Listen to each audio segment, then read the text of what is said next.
Belajar dari isu ratusan investor korban investasi 212 minimarket Kota Samarinda. Ditulis X Hardy di dcworld.com. Halo Indonesiaku, Assalamualaikum.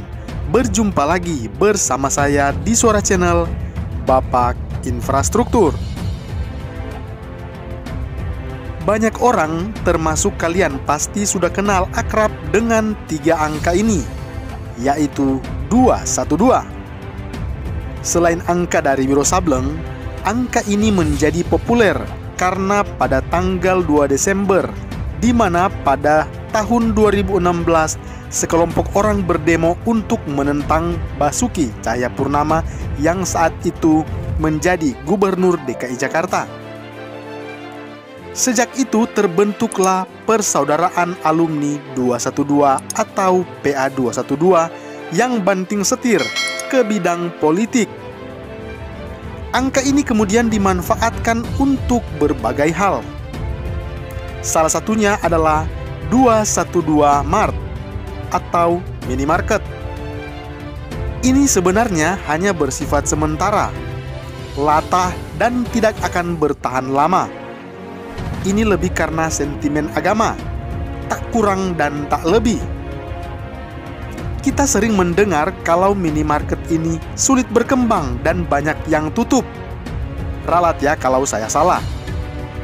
Baru-baru ini ada kasus yang melibatkan minimarket ini.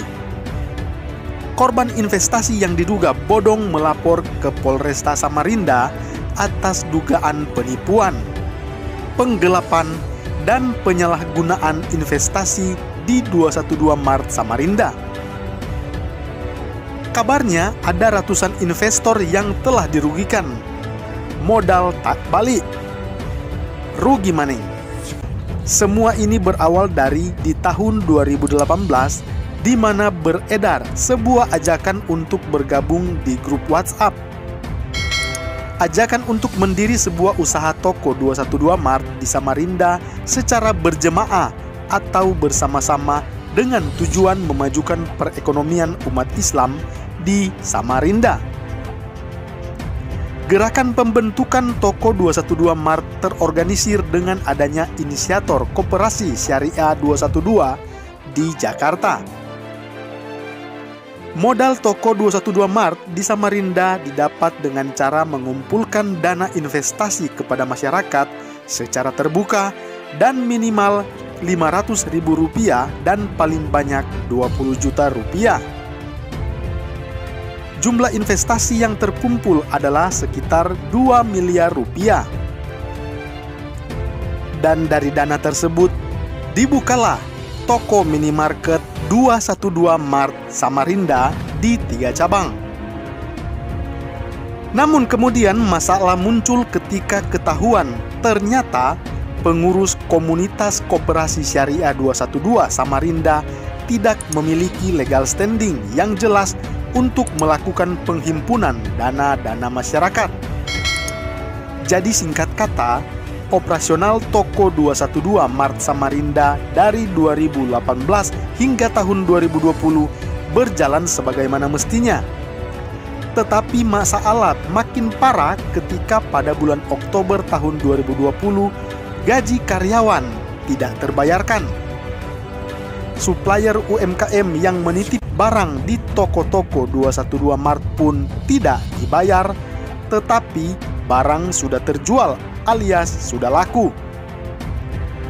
Selain itu, biaya operasional lain seperti sewa ruko, listrik, dan PDAM pun tidak terbayarkan. Dan bendahara komunitas Koperasi Syariah 212 Samarinda diduga kabur keluar dari Samarinda dan tidak dapat dihubungi. Beberapa pengurus juga banyak yang mengundurkan diri. Anggap saja cuci tangan dan ingin lepas dari tanggung jawab. Hingga akhirnya toko 212 Mart tutup. Tetapi alasan mereka adalah karena pandemi COVID-19 yang sedang melanda Indonesia. Dan bisnis pun katanya sedang sepi. Apa yang bisa kalian pelajari dari sini? Lebih tepatnya, apa yang bisa mereka atau yang gampang terbuai dengan narasi agama? Dan contoh paling banyak itu ada di pemilihan kepala daerah atau pilkada dan pemilihan presiden atau pilpres. Kemudian agama diobral dan ulama dimanfaatkan. Tuhan pun diseret-seret demi menang dan meraih kekuasaan. Ayat dan mayat dipermainkan. Yang penting hasrat politik bisa dicapai. Dan parahnya, banyak yang dengan lugunya mau dimanfaatkan. Contoh lain, tahun lalu polisi berhasil membongkar kasus penipuan penjualan rumah berkedok properti syariah di Surabaya awal.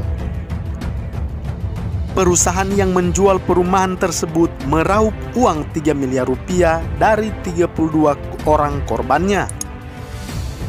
Dan tahun 2019 kasus yang mirip juga terjadi di kota Jakarta dengan proyek perumahan syariah di kota Bogor. Perusahaan pelaku berhasil meraup dana kira-kira 23 miliar rupiah dari 270 orang korbannya.